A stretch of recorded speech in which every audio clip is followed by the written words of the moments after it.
Assalamualaikum warahmatullahi wabarakatuh. Salam sejahtera untuk kita semua. Perkenalkan, kami dari kelompok 5 yang beranggotakan Andri Gunawan, Azura, Ibnu Al-Kusyairi, Rodianti, dan saya sendiri Valencia Michelle. Di sini saya bertugas sebagai moderator yang akan memimpin jalannya diskusi atau presentasi pada hari ini. Pada kesempatan kali ini kami akan mempresentasikan hasil dari diskusi kami, yaitu tentang materi CAD, yang mana ini merupakan materi dari Fikih Muamalah 2 dengan dosen pengampu Ibu Putri Nuraini SE SYME. Pada pembahasan materi CAD ini, kami akan membahas tentang beberapa subtema, yaitu yang pertama tentang pengertian dan dasar hukum CAD, yang kedua tentang rukun dan syarat sah CAD, dan yang ketiga adalah CAD dalam konteks perbankan syariah atau konvensional. Baiklah, mari kita mulai membahas tentang materi tersebut satu persatu, yang akan dipresentasikan oleh teman kami. Kepada teman kami persilahkan waktu dan tempat.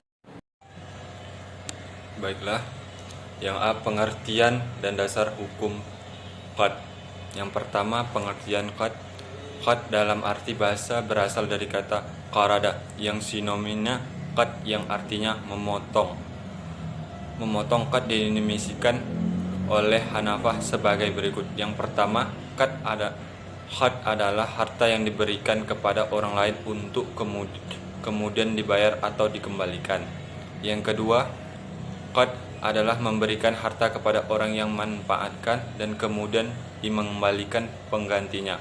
Yang ketiga, CAD dalam istilah diartikan dengan suatu yang diberikan kepada orang lain yang pada suatu saat harus dikembalikan.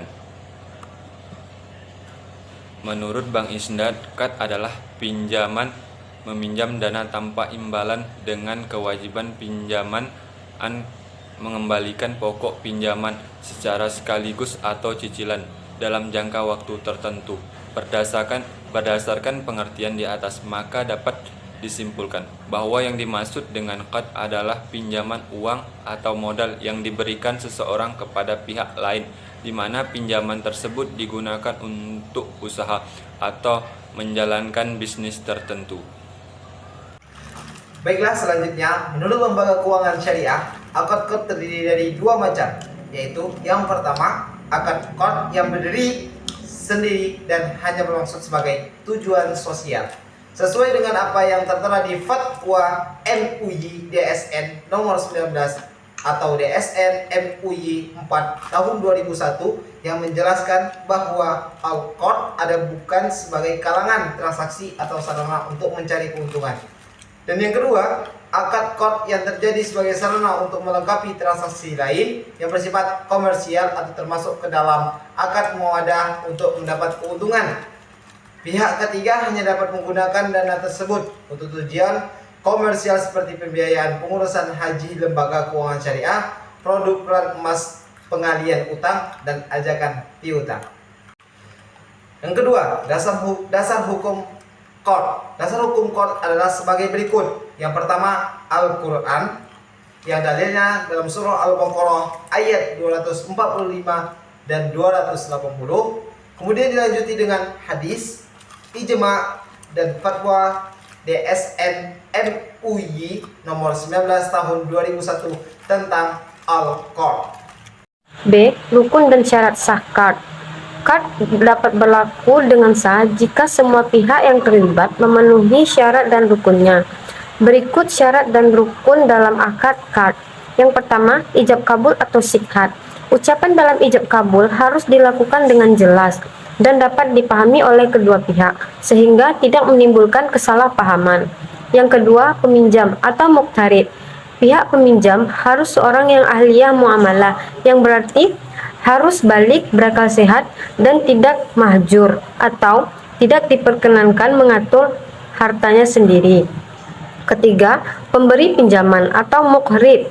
Pihak pemberi pinjaman haruslah seorang ahliyah at-tabarru atau layak bersosial, dengan arti mempunyai kecakapan dalam menggunakan hartanya secara mutlak menurut pandangan Islam. 4. Barang atau utang atau mauqut aliyah. Barang yang digunakan sebagai objek dalam CAD harus dapat diakad salam.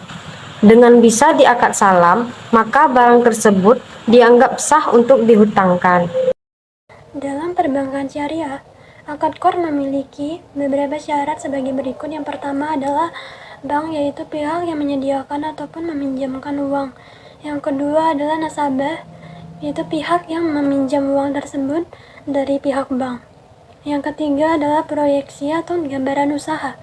Penjelasan mengenai tujuannya terjadi al-qard ataupun akad qard. Yang keempat adalah qard dijalankan sebagai fungsi sosial bank. Dananya biasanya berasal dari dana zakat, infak ataupun sedekah yang dihimpun dari agnia atau dari sebagian keuntungan bank. C. Qard dalam konteks perbankan syariah ataupun konvensional.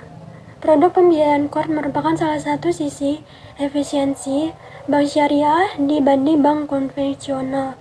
Teori qard memberikan peluang kepada nasabah untuk memanfaatkan produk pembiayaan dengan transaksi qard. Produk ini berupa transaksi pencicilan pembiayaan dalam bentuk pinjaman dana tanpa imbalan dengan kewajiban pihak peminjam mengembalikan pokok pinjaman kepada bank pada waktu yang telah disepakati oleh bank dan nasabah secara sekaligus ataupun cicilan dalam jangka waktu yang telah disepakati. Artinya, bank syariah tidak mensyaratkan nasabah untuk mengembalikan pinjaman melebihi jumlah nominal dana yang dipinjamkan, termasuk biaya administrasi.